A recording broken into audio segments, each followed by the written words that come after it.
Hello guys welcome back to our channel. Bengaluru సరౌండింగ్స్లో 4AM biryani చాలా famous అని అందరికీ తెలుసు కదా. మేమైతే ఈ హొస్కోటే దగ్గరలో ఉండడం వల్ల ఇక్కడ చాలా రకాల 4AM బిర్యానీస్ అయితే అవైలబుల్లో ఉన్నాయి. ఒకటైతే రాజా దమ్ బిర్యానీ, మనీ దమ్ బిర్యానీ, ఆనంద్ దమ్ బిర్యానీ అని చెప్పి. సో హొస్కోటే టోల్ దాటిన తర్వాత అనమాట ఇవన్నీ వచ్చేది మనకు. ఫస్ట్ రాజా దమ్ బిర్యానీ, తర్వాత ఆనంద్ దమ్ బిర్యానీ, తర్వాత మనీ దమ్ బిర్యానీ వస్తుంది. సో మనమైతే చిట్టీలు వేసుకుంటే మనకైతే ఆనంద్ దమ్ బిర్యానీ వచ్చింది. సో ఆనంద్ దమ్ బిర్యానీకి అయితే వెళ్ళిపోతున్నాము.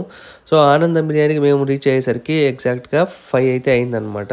ఇది మనకు సండే, ట్యూస్డే, ఫ్రైడే మాత్రమే అవైలబుల్లో ఉంటాయి. మార్నింగ్ 4 to 9 వరకు ఉంటాయి అన్నమాట ఇక్కడ.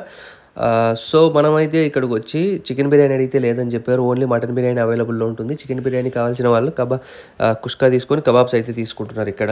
3 ప్లేట్ల mutton biryani, 1 plate కుష్కా and kebabs అయితే తీసుకున్నాము. సో ఇంకా టేస్ట్ ఎలా ఉంటుందో చూద్దామని చెప్పి ప్లేస్ అయితే తీసుకొని మంచిగా అయితే కూర్చున్నాము. ఇక ఫ్రైడే కావడం వల్ల కొంచెం రష్ తక్కువ ఉంది, కానీ సండే అయితే మాత్రం అసలు కూర్చోడానికి ప్లేస్ కూడా దొరకదండి ఇక్కడ. ఇంకా టేస్ట్ విషయానికి వస్తే మాత్రం ఇక్కడ 50% పీసులు అయితే కుక్ అయ్యాయి భయ్యా మటన్లో. మిగతా 50% అయితే చాలా గట్టిగా ఉన్నాయి. ఎర్లీ మార్నింగ్ చలికి ఈ వేడిగా బిర్యానీ తింటుంటే మంచిగా ఉంది భయ్య. బట్ థింగ్ ఏంటంటే మంచిగా టెండర్ కుక్ అయితే ఇంకా చాలా బాగుండేది. ఇక్కడ మనకు కర్డ్లెస్ రైతా మాత్రమే దొరుకుతుంది. అండ్ చికెన్ కబాబ్స్ అయితే 60% కుక్ అయ్యాయి, 40% అయితే లోపలంతా పచ్చిగా అయితే ఉందన్నమాట. ముక్కలు అయితే చాలా పెద్దగా ఇచ్చారు, కానీ లోపలైతే పీస్ మాత్రం చక్కగా ఉడకలేదు. అది కొంచెం బాగుండేది అనమాట మటన్ బిర్యానీలకి. అండ్ మిగిలింది అయితే పార్సల్ కట్టుకోవడానికి ఒక డబ్బా ఇచ్చారు. ఇంక ఇంటికైతే బయలుదేరిపోతూ హొస్కో టోల్ దగ్గర ఉన్నటువంటి చాయ్ పాయింట్ దగ్గర చాయ్ అయితే తాగాం. అక్కడ తందూరి చాయ్ దొరుకుతుంది, కానీ మేము వెళ్ళేసరికి అక్కడ అయిపోయింది. Please do subscribe our channel for more videos.